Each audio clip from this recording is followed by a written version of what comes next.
joy in the morning. Be my hope in the sorrows. Be my side when I'm lonely. Be my truth when the lies fall. Give me faith when I doubt it. When the voices say I'm not good at all. Be the voice that drowns it. Calm my weary soul. You're in control. Lord, speak to me. Set my feet to run to you. No other love will do. You captivate my heart. Behold your light come shining through. Every shadow you consume. You illuminate the dark. Jesus, Jesus, Jesus, you illuminate the dark. Jesus, Jesus, Jesus, you illuminate the dark.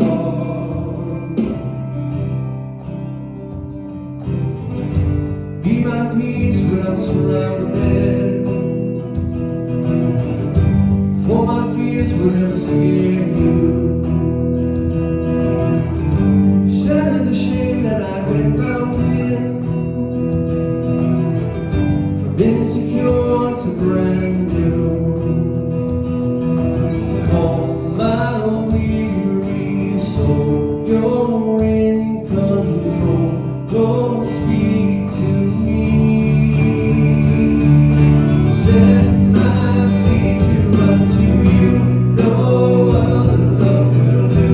You captivate my heart. Behold your light come shining through. Every shadow you consume. You illuminate the dark. Jesus, Jesus, Jesus, you illuminate the dark. Jesus, Jesus, Jesus, you illuminate the dark.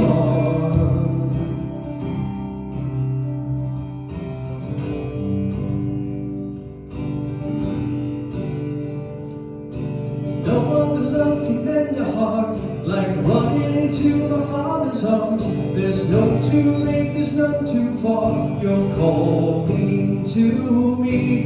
No other love can mend a soul. You make all the broken beautiful. My Jesus, for you I give it all.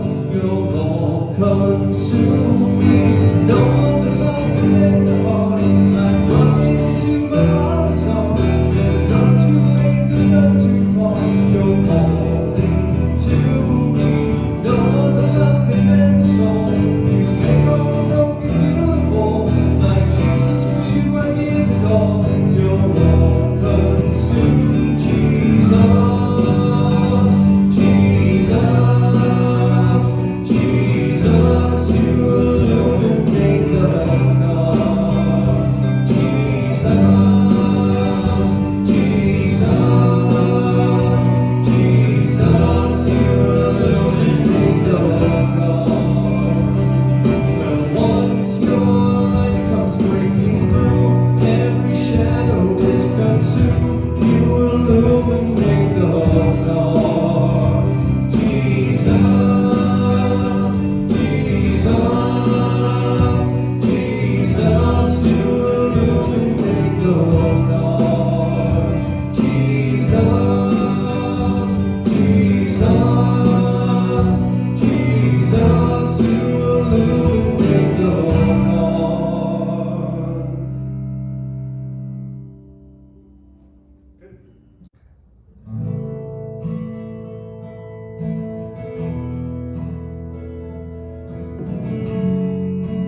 give you my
Your spirit strong in me, my flesh may fail, my God, you never will.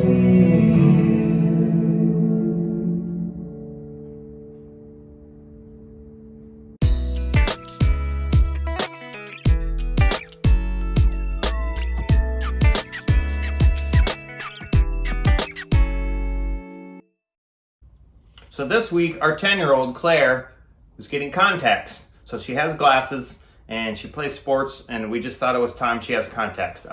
Glasses aren't good to wear while she's doing soccer. Some boys wear prescription goggles, but girls haven't seen that. So we decided to get her contacts. And she's pretty fearless in a lot of things. She's not afraid to try. So we took her in, and I took her, and I got to watch her try to put in contacts for the first time. And if you've never seen anybody do that, or if you don't remember when you did that, it's a kind of a weird sight because they're teaching you how to do it. They teach you all the rules.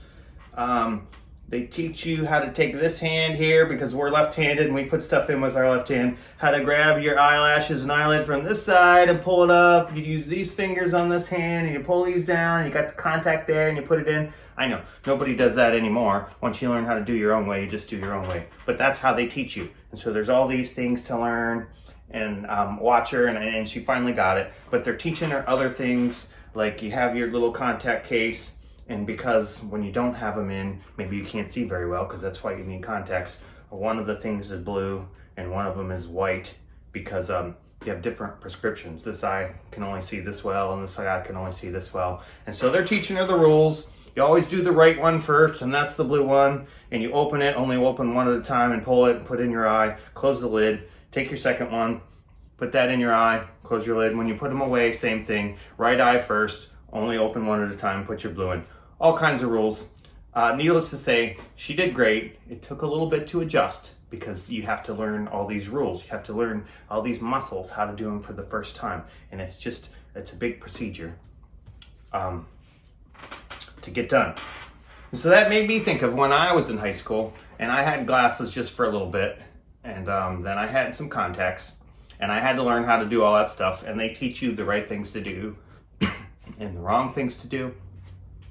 They teach you everything about them. Well, one time I was at my friend's, and I think we were outside and we were playing, and one of my contacts got knocked out, went on the ground. Couldn't find it for a while, finally found it. And then I have this contact, dirty from the ground. Couldn't Couldn't put it back in my eye right away. That would have hurt. And unlike Claire, who will probably do everything they told her every time, I was a little more nonchalant about it. I didn't have my contact case. I didn't have any saline solution to spray on it. Goodness, we were outside. I didn't even have any water. So I'm thinking what I can do. And I'm thinking, how can you get this contact back in your eye? And it's dirty and I don't want to do it. And I'm looking around and there's not even any water. And so I'm not sure if you want to know what I did. So eventually, not wanting to not keep playing and not wanting to only be able to see out of one eye for the rest of the day, I took the contact with some dirt on it and everything, and I put it in my mouth. I know, sounds like a horrible idea. Putting the contact in your mouth with all your germs, whatever. I swished it around a little bit, cleaned it, didn't taste very good, got a lot of the dirt on it, and then I proceeded to take it, put the contact back in my eye. Yes, it was a little cloudy at first, as you can imagine, but eventually I could see. And at first it was irritated a little bit, but then my eye adjusted and it got better, and eventually I'm playing and I didn't know any different. You could barely tell anything even happened that day. And there it was. And so basically I was unprepared for the situation. Everything did not line up perfectly for me. And I had to make it work. And I did make it work. Now, outsiders that weren't there, and I would probably be one of them if my child was going to tell me they were going to do this, outsiders would say, oh, you should never do that. Don't put a contact in your mouth. There's germs in there, and you'll get them in your eye and everything. And if you learned this is how you're supposed to put contacts in, you're supposed to clean them, you're supposed to do that. I know. But in that situation, if I waited until the conditions were perfect, until they were right, until I could have everything I needed to put my contact in the way you're supposed to put it in, it may have never happened. I may have had to drive home with one drying out contact in my hand and then try to get it wet and put it in, or I may have had to get a new contact. But for the very least, I've been going around all day with one contact, and I probably would have had a headache and everything. So from the outside, you can tell me, wow, I can't believe you did that, and you should do this. But I'm telling you, those conditions may never happen. So decisions in life, big decisions, you can wait until everything's perfect, and we often do that. We see this, and we want to wait till this happens and that happens, and then we can decide, or whatever, and we wait till things are right, and then we're like, okay, this is what we're going to do. And then today, you may have a press conference, you may do Facebook Live, you may do YouTube, and you may have this announcement, I made the decision, and you have everything perfect. Well, what I'm telling you is if you wait in life when you make all your decisions for everything to be perfect, for everything to be just the way you think it should be, or the way you want it to be, many times the moment you have to decide, whatever you're deciding about may pass, because life isn't perfect. Almost every decision you make, I guarantee you, everything's not going to be perfect for you to make the decision. Well, you can't just sit there in fear. You can't panic because everything's not right. You have to make decisions. And like I said, the decision I made to put the contact in my mouth and my eye, it may not have been the best one, but you know what? I made it. I salvaged the day. I did everything. It worked out okay. A lot of times, we just have to act and we have to make a decision. We don't want the moment to pass us. And so in the series that we started last week, it is called Don't Panic, Big Decisions in the Bible. Last week we talked about Adam and Eve, the first people on earth, and they had some big decisions to make. We talked about how they made them, the repercussions of them, just everything about it, and basically what we can learn from it, because that's what we're here for, to learn from it. So this is week 2 of Don't Panic, Big Decisions in the Bible, and we're going to talk about Jacob.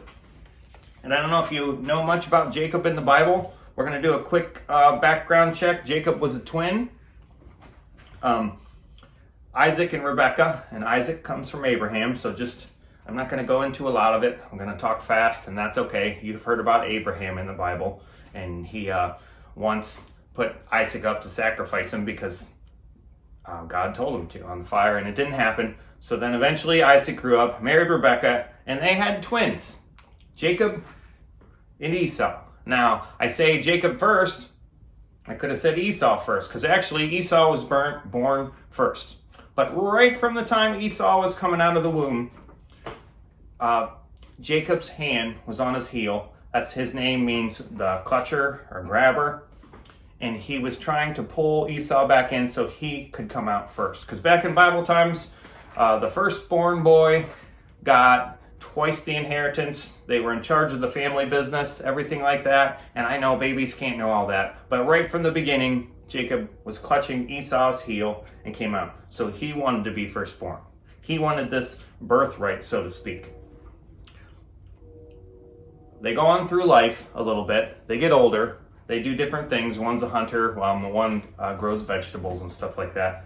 And so even though Jacob tried to do that, Esau still has the birthright. He's still the firstborn. He gets the family business when he's older. Well, as they're growing up, something happens once, and Esau's out in the field, and he's doing all this stuff, and he comes back, and he's hot, and you know how sometimes teenagers can be dramatic, and he says, "Oh, I'm so hot, I'm so hungry, I'm starving, I feel like I'm gonna die." And so Jacob, seeing the opportunity, and I don't know where this came from, goes up and he says, "Oh, brother, here, I have this lentil stew I got ready for you.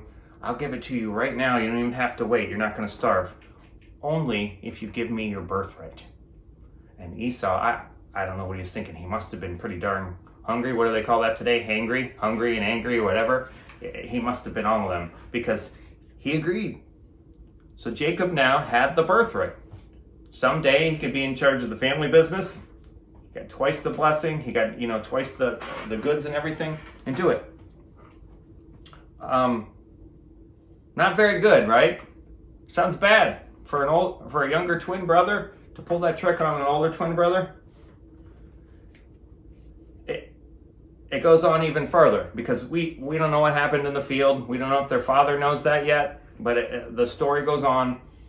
And what also went along when the father would get older, he would take the firstborn son, the one with the birthright, and he would give them a blessing. And it was an oral blessing. In this case, they're praying to God, saying, I wish you, good luck. I wish you all this, whatever. And you give them a blessing and you bless their life. Well, not only did Jacob steal his birthright from his brother by giving him stew when he was hungry, but he also, and this is wild, you have to read the story, he tricked his father, who was very old and his sight was failing and he was blind, and there was this elaborate plan, and Esau was more hairy, so he put some fur on there, and he cooked some stuff that his brother would have cooked, and he took it to his father, and his mom, Rebecca, helped him because Jacob was Rebecca's favorite. And they tricked the father, and one thing led to another, and Isaac blessed Jacob instead of Esau. So not only did he steal his birthright, he stole his blessing. And we look in Genesis. This is just real quick. The first time, as you can imagine, Esau was pretty mad. First his birthright got stolen, and then his blessing got stolen. And it says here, so Esau bore a grudge against Jacob because of the blessing with which his father had blessed him. And Esau said to himself, the days of mourning for my father are near. Then I will kill my brother Jacob. That was in Genesis 27:41. Kind of mad, right? Oh, I think you would be mad too. Well, Mom, who Jacob was his favorite, heard that Esau said this and was going to kill his brother. And he said, oh, maybe you should get out of town for a while. And she even got Isaac to agree, and so they're going to send him away. And it even says in there, we're going to let your brother cool down for a couple days. Okay? Get out of town, cool down for a couple days, we'll do it. Wow.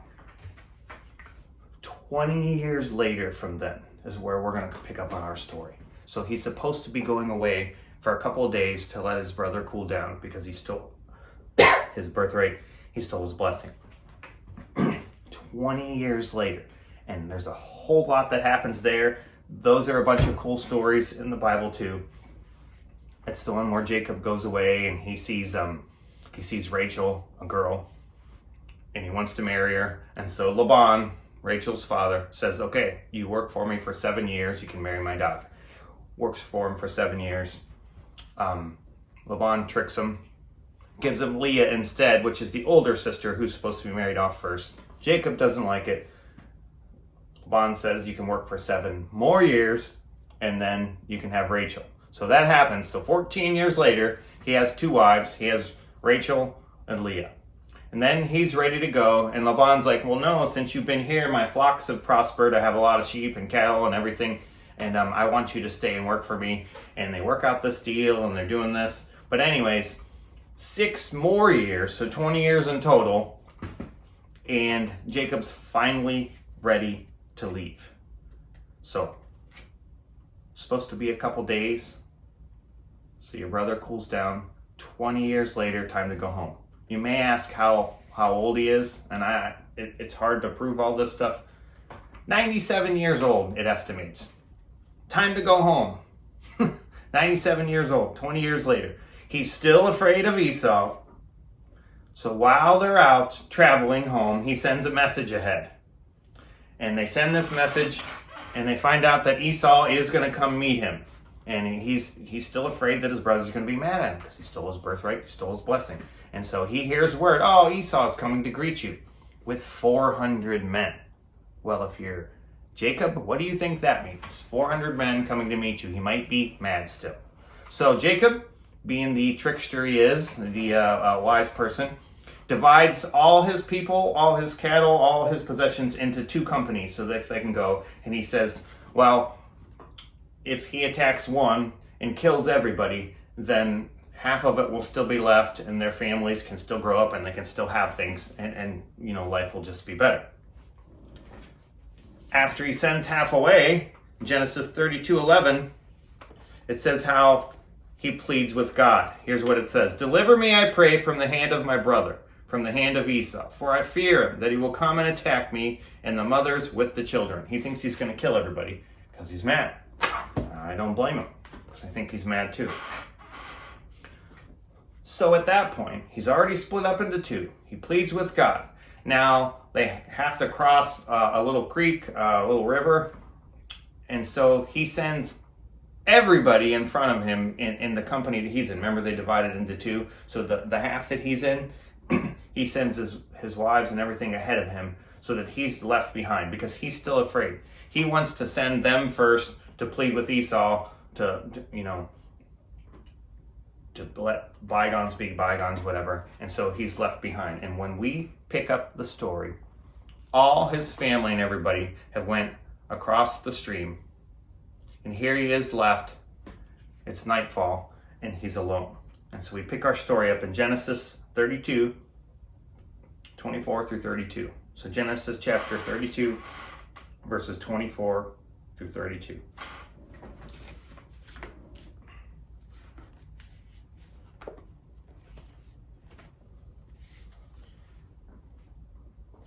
This is what it said. In my Bible captions it, Jacob wrestles. Then Jacob was left alone, and a man wrestled with him until daybreak. When he saw that he had not prevailed against him, he touched the socket of his thigh. So the socket of Jacob's thigh was dislocated while he wrestled with him. Then he said, let me go, for the dawn is breaking. But he said, I will not let you go unless you bless me. So he said to him, what is your name? And he said, Jacob.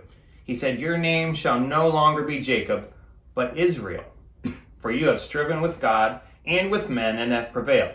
Then Jacob asked him and said, please tell me your name. But he said, why is it that you ask my name?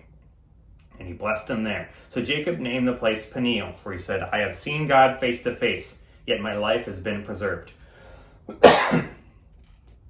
Now the sun rose up on him just as he crossed over Peniel, and he was limping on his thigh. Therefore to this day the sons of Israel do not eat the sinew of the hip, which is on the socket of the thigh, because he touched the socket of Jacob's thigh and the sinew of the hip.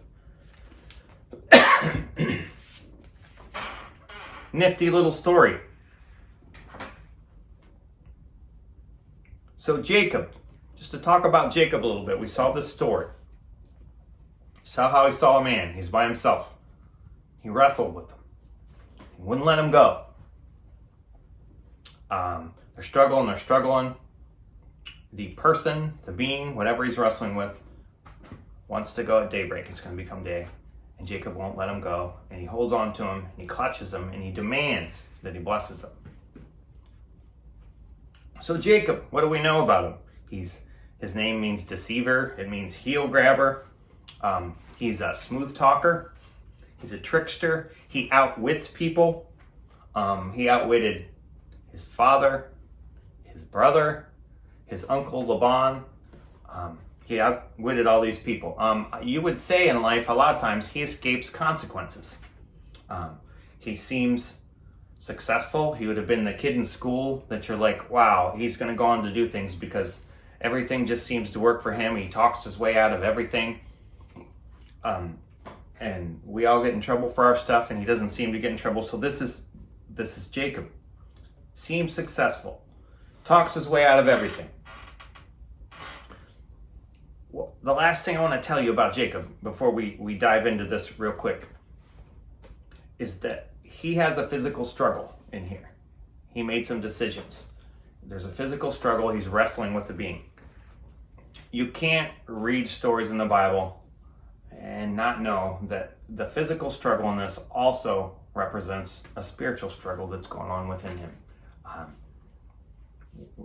We'll go into that further, but whenever we talk about the struggle, the decision, or whatever, we're talking about a physical struggle, and then inside something's going on. It happens a lot of times in our lives too. And so what I want to ask as we look at the story of Jacob, when faced with decisions, what can we learn? When faced with decisions, according to Jacob and his story, number one, our struggle is with God. What do I mean by that? So Jacob's on his way to meet his brother, who's very mad at him, and he's on the way to meet Esau, which he would call his problem. He's afraid his brother's going to kill him, right? It's his problem. All of a sudden, he ends up alone at night, where when you're alone, you can't escape God, you can't escape your conscience, you're just thinking, everything's rattling around in your brain, you're alone at night. And so while he was doing this, during this time, he discovered his real problem. He recognized a supernatural being. I don't know how he did it, but all of a sudden he saw this and he's like, this is an angel. I don't know if he thought it was God, but he said there's a supernatural being, and he responded to his encounter. And what did he do? Why did he do that? So he wrestled with him and he demanded a blessing from him. Remember, he thought his struggle was with Esau, and he was afraid, and he was running from him for 20 years and coming back. Now he's afraid he's going to kill him. He found out through his reflection that only God could give or restore a blessing. Real blessings come from God, not from stealing them from your brother, not from tricking everybody. It has to come from him. So trickery, smooth talking, all that stuff would not work in this situation. We need God. We know that. So we want things. God wants other things for us. He even pleaded with God to have Esau not kill him. He thought that was his problem. He pleaded with him, whatever. We want things. God wants other things for us. The first thing we notice from this is, because it turns out different than we thought, is that our struggle is with God. Even though he was struggling with Esau, even though he was wrestling with the man, the important decision he had to make here was our struggle is with God. It's not with people. It's not with our decisions. It's not with life circumstances. It's with God. 2, pray until you see God. What in the world does that mean? Pray until you see God. A lot of times when we have decisions, rightfully so, we want to bathe ourselves in prayer. We want to pray about it. We want to know what God thinks about our decision. And I say pray until you see God. So some people say you should pray until you get the answer. Well, let me tell you, a lot of people don't even do that. They say, God, will you help me? I don't know what to do. And it ends there. And they don't even wait. And there's not even repeated prayer. So a normal person would say, no, you just need to pray and pray and pray and pray until you get an answer. And eventually, a lot of times people think they don't get an answer and they even stop praying. But at least they're trying to pray until they get an answer. What I'm saying, don't pray until you get an answer. Pray until you see God, not answers. The goal with God always is to be with God. Not get what you want, not figure things out. It's just to be with God. Basically, I'm saying we're doing it wrong most of the time. We're stressed. God cares. He wants us to come to him. We want answers. We want to do the right thing. It's all noble, but we are still doing it wrong. We're going to God with whatever specific thing we have, and we're wanting him to answer us specifically, and it doesn't always work that way. Read this little story. I got a book here. It's about Hans the Tailor. Now listen to this on page 8 here. It's just a real quick little story here. Hans the tailor. He had quite a good reputation, so when an influential entrepreneur in the city needed a new suit, he went to Hans requesting that one be tailor-made. But the next week, when he went to pick it up, the customer found that one sleeve twisted this way and the other that way. One shoulder bulged out and the other caved in. He pulled and struggled until finally, wrenched and contorted, he managed to make his body fit the strange configuration of the suit. Not wanting to cause a scene, he thanked the tailor, paid his money, and caught the bus for home. A passenger on the bus, after surveying the businessman's odd appearance for some time, finally asked if Hans the tailor had made the suit. Receiving an affirmative reply, he remarked, "Amazing! I knew that Hans was a good tailor, but I had no idea he could make a suit to fit perfectly someone as deformed as you." Whoa.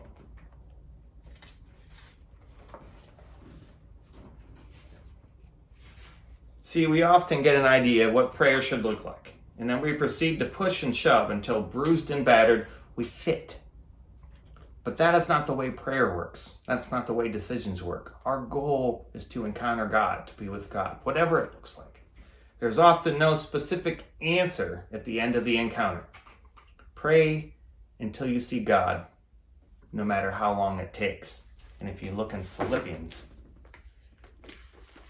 Paul emphasizes the same thing. He just says, "Be anxious in nothing, but in everything by prayer and supplication, with thanksgiving, let your requests be made known to God."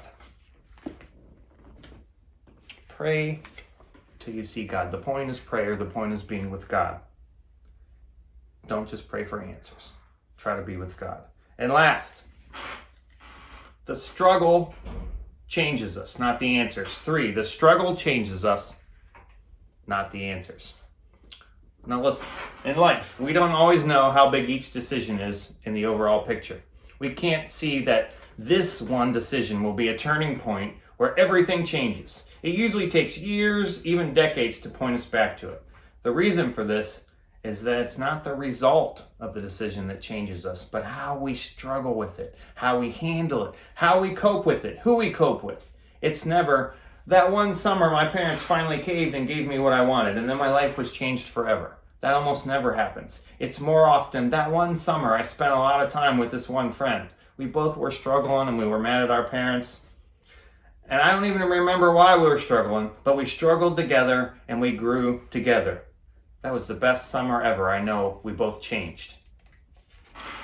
So far, Jacob's life seems successful. By one strategy after another, he outwitted Esau, Isaac, and Laban. He seemed to get what he wanted. He seemed to have everything he needed.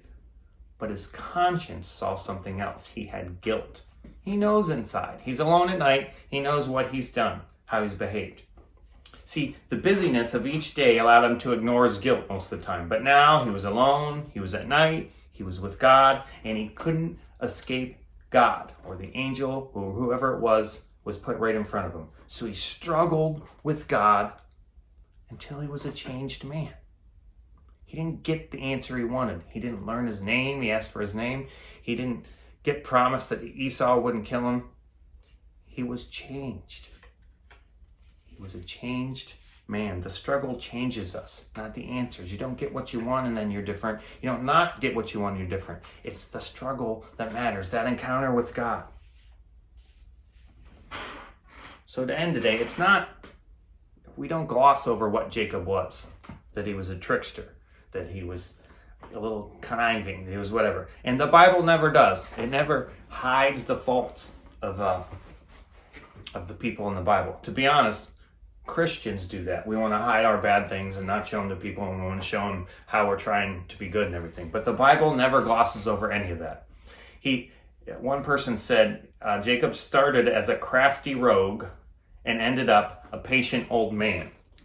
So ended up crafty person who ends up being by themselves because he gets pushed away and he does things his own way. And he ended up a patient old man. Now the change didn't happen overnight or even over one decision he made.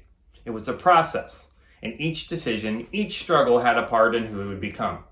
But this decision, the one to fight and plead with God for a whole night and not just walk away and not just hide and not just curl up into a ball and give up. This one changed his life forever.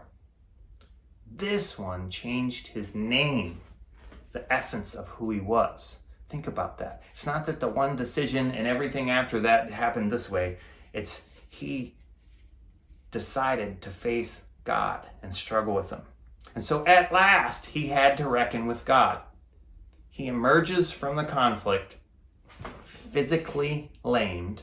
In other words, he was injured, his hip, his thigh, but spiritually regenerated. You see, Jacob had realized, and Psalm 54 says, "Behold, God is my helper. The Lord is the sustainer of my soul." He realized that for the first time. Everything after that would be different from this one decision. Now he had to make so many decisions after that that would affect his whole life.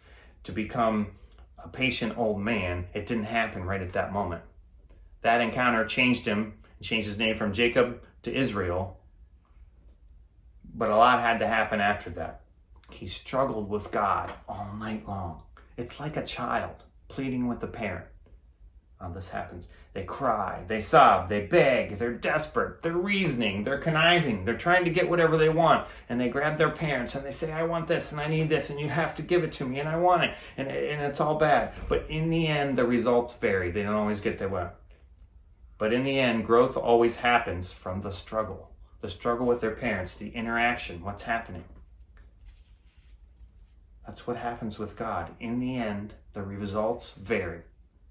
But growth always happens from the struggle.